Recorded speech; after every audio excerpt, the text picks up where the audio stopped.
बिहार में अपराधी बेलगाम है। एनडीए की सरकार में अपराधियों की बोलबाला है। चौतरफे अपराधी अपराध कर रहे हैं। राष्ट्रीय जनता दल एक गरीबों की पार्टी है, कमज़ोरों की पार्टी है। यह पार्टी लगातार सड़क से लेकर सदन तक लड़ने का काम कर रही है और सड़क से लेकर सदन तक जो गोलियां बरछाई जा रही है, व्यवसायियों पर गोली लग रही है, नौजवानों को गोली से मारा जा रहा है, माँ के सामने में बेटी की हत्या हो रही है। भारतीय जनता पार्टी के लोगों को शर्म नहीं है। ये सब गाल बजाने में माहिर हैं। जब से एनडीए की सरकार बिहार में बनी है तब से बिहार का अमंगल हो गया है। महाजंगल राज बिहार में स्थापित हो गया है। एक दिन में 15-18 मर्डर हो रहे हैं। आखिर हो क्या रहा है? लालू प्रसाद यादव नहीं होते तो रणविजय साहू भी मोरवा का विधायक नहीं होता। बिहार में अपराधियों का बोलबाला है और अपराधी कहीं भी कभी भी किसी को ठोक दे रहे हैं। ऐसे में बेटी के सामने मां को ठोक दिया है अपराधियों ने। देखिए लगातार ऐसा कई सारा मामला सामने निकल के आ रहा है। हमारे साथ बात करने के लिए राजद विधायक रणविजय साहू हैं, जुड़ेंगे, बात करें। रणविजय जी, कैसे देख रहे हैं? कई सारे आपराधिक घटनाएं बिहार में देखने को मिल रही है और अब जाकर बेटी के सामने माँ को सीधे गोली मार दी जाए। देखिए, बिहार में अपराधी बेलगाम है। एनडीए की सरकार में अपराधियों की बोलबाला है। चौतरफे अपराधी अपराध कर रहे हैं और इसका संरक्षण कौन दे रहा है? सत्ता में बैठे लोग संरक्षण देने का काम कर रहे हैं। राष्ट्रीय जनता दल एक गरीबों की पार्टी है, कमज़ोरों की पार्टी है। यह पार्टी लगातार सड़क से लेकर सदन तक लड़ने का काम करती है। मानसून सत्र 22 तारीख से होने वाली है। हम लोग निश्चित तौर पे सरकार को घेरेंगे और सड़क से लेकर सदन तक जो गोलियां बरछाई जा रही है, व्यवसायियों पर गोली लग रही है, नौजवानों को गोली से मारा जा रहा है, माँ के सामने में बेटी की हत्या हो रही है और महिलाओं का उत्पीड़न हो रहा है, बलात्कार हो रहा है, उसके खिलाफ राष्ट्रीय जनता दल हल्ला बोल का नारा के साथ आवाज़ को बुलंद करेगी और जो भी समाज में पीड़ित हैं उनका साथ देने का काम, न्याय दिलाएगी। भाजपा के लोग कह रहे हैं कि अपराधियों को हम संरक्षण नहीं देते हैं, सीधे ठोक देते हैं। मुजफ्फरपुर में इनकाउंटर हुआ और भी कई जगह इनकाउंटर करने। देखिए, भारतीय जनता पार्टी के लोगों को शर्म नहीं है। ये सब गाल बजाने में माहिर हैं और बिहार की महान जनता देख रही है। जब से एनडीए की सरकार बिहार में बनी है तब से बिहार का अमंगल हो गया है। महाजंगल राज बिहार में स्थापित हो गया है। एक दिन में 15-18 मर्डर हो रहे हैं। आखिर हो क्या रहा है? मुख्यमंत्री जी चुप्पी साधे हुए क्यों हैं?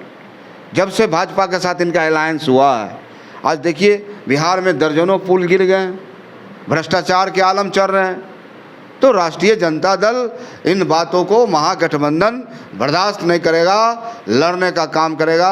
और बिहार को तो उम्मीद है एक ही व्यक्ति से, जिस व्यक्ति का नाम है माननीय तेजस्वी प्रसाद यादव, जो नौजवानों के लिए, युवाओं के लिए इन्होंने जो काम किया है, नौजवानों को जो उम्मीद बन के इन्होंने जो नौकरियां दी है, तो ये कहीं न कहीं बिहार के नौजवान एक बड़ा भविष्य के रूप में तेजस्वी प्रसाद यादव को देख रहे हैं। बिहार मांगता है तेजस्वी प्रसाद यादव और हम समझते हैं आने वाला समय में 2025 में बिहार के मुख्यमंत्री माननीय तेजस्वी प्रसाद यादव बनेंगे। रणविजय जी, आपने कहा एनडीए की सरकार में लगातार आपराधिक घटना हो रही है, 18-18, 19-19 हत्याएं कर दी जा रही है बिहार में, लेकिन भाजपा के लोग 90 का दशक दिलाते हैं याद और कहते हुए नजर आते हैं कि लालू प्रसाद यादव का जबराज हुआ करता था। तब अपनी बेटी के शादी में उन्हीं के नेताओं ने कहीं ना कहीं नए शोरूम से गाड़ियां निकाल ली। ऐसे में बेटियां नहीं बचती थी। आईएएस के पत्नी के साथ बलात्कार किया जाता था। कई सारे सवाल ये लोग उठा रहे हैं। देखिए, गरीब की जब सरकार बनी, बिहार में सामाजिक न्याय की सरकार बनी, गरीब इस देश का, इस बिहार का मुख्यमंत्री बना, तो जो सामंती लोग थे, रूढ़िवादी लोग थे, मनुवादी लोग थे, उनकी छाती फट गई। और बिहार में माननीय लालू प्रसाद यादव ने अंबेडकर जी के रास्ते पर चल के इस बिहार को सींचा है और संवारा है। अगर लालू प्रसाद यादव नहीं होते तो रणविजय साहू भी मोरवा का विधायक नहीं होता। यानी कि लालू प्रसाद यादव ने सामाजिक न्याय का जो नारा दिया और बिहार को एक नई ऊंचाई देने का काम किया, लेकिन वहीं भारतीय जनता पार्टी के लोग सिर्फ गाल बजाने का काम करते हैं और पूरी तरह से इनकी आदत है गाल बजाना, ऊंची ऊंची आवाज़ में बोलना, झूठ को सच बोलना। आखिर कहाँ गए अच्छे दिन साहब? 10 बरस बच गए, मुद्दों को भटकाना क्यों चाहते हैं आप? 10 बरस हो गए इस बिहार में। केंद्र की सरकार, डबल इंजन की सरकार बिहार में लंबे समय से, आज भी लाखों लोग पलायन कर रहे हैं।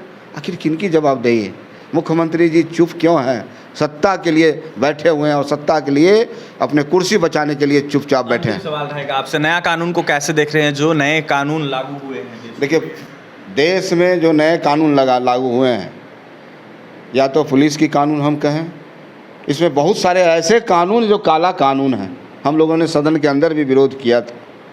पुलिस चाहे जब चाहे किसी गरीब को पकड़ के अंदर कर दे, चाहे कोई दुकानदार हो, चाहे कोई कर्मचारी हो, चाहे आम आदमी हो। तो बहुत सारे ऐसे कानून हैं इसमें जो जनता विरोधी है, जन विरोधी हैं। निश्चित तौर पे राष्ट्रीय जनता दल और महागठबंधन की सरकार होगी, हर बिंदु पर समीक्षा करेंगे। देखिए, हर बिंदु पर राष्ट्रीय जनता दल हो या फिर महागठबंधन की घटक दल हो, कहीं ना कहीं चर्चा करेगी। और ऐसे में जिस तरीके से कानून लागू होने की बात हो रही है, इसका विरोध किया जाएगा। कई सारी विसंगतियाँ इस कानून में, ऐसे में आपराधिक घटनाएं जिस तरीके से घट रही है, उसको लेकर मोरवा विधायक रणविजय साहू ने सीधा एनडीए सरकार पर हमला बोला और यह साफ कहते हुए नजर आ रहे थे कि जिस तरीके से रोज 18 से 19 मर्डर किया जा रहा है, बेटी के सामने मां को मार दिया जा रहा है, ऐसे में अपराधियों का तांडव जो है वो बिहार में देखने को मिल रहा है। भाजपा के लोग सिर्फ काल बजाते हैं और झूठी बातें कर टिप्पणियां करते हैं। और भी तमाम खबरों के लिए बने रहें हमारे साथ। बहुत बहुत धन्यवाद।